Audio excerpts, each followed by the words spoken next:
السلام علیکم داملای عزیز و مهربان. من از شما خواهش دارم به سوال من جواب گویید.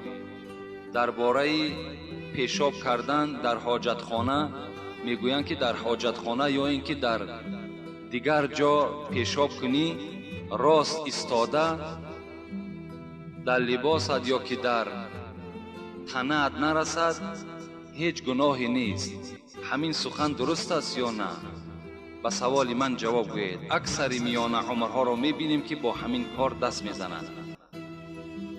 بعد خردسال از او چی یاد میگیرد؟ با احترام داملای عزیز، این برادر مقصدش از راست پیشاب کردن است که آیا راست پیشاب کنی یگان گناه یگان غلط هست یا نه.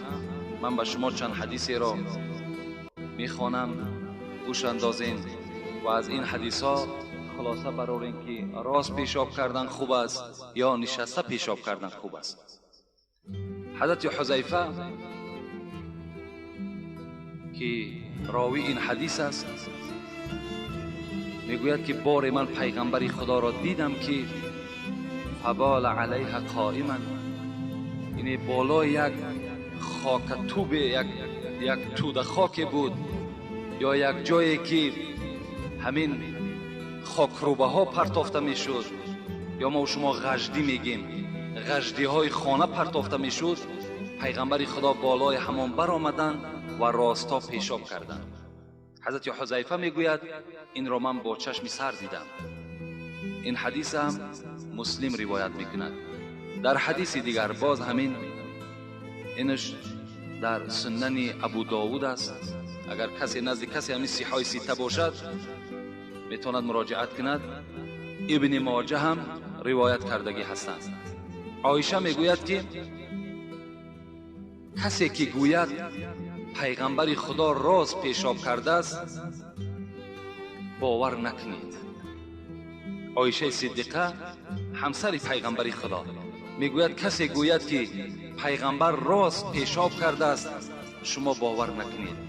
انا رأیته یبول قاعدا، من دیدم که پیغمبر خدا نشسته پیشاب میکرده.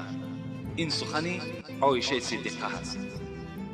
عن ابن عمر عن عمر، اینم در سنن ابن ماجه هست. بچه حضرت عمر از پدرش روایت میکند. چی میگوید؟ میگوید که رآنی رسول الله صلی الله علیه و سلم و انا ابول قائما. حضرت عمر گفته بود است که من یک بار راستا پیشاب کرده ایستاده بودم. عمر فقال یا عمر، پیغمبر خدا میگوید به سوی من خطاب کرد ای عمر لا تبل قائما، هیچگاه راستا پیشاب نکن. فما بلت قائما بعد، این سخن عمر است.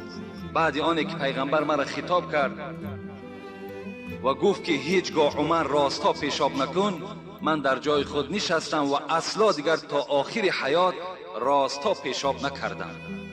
اینا حضرت عمر میگوید. اگر برای کسی سندهاش لازم باشد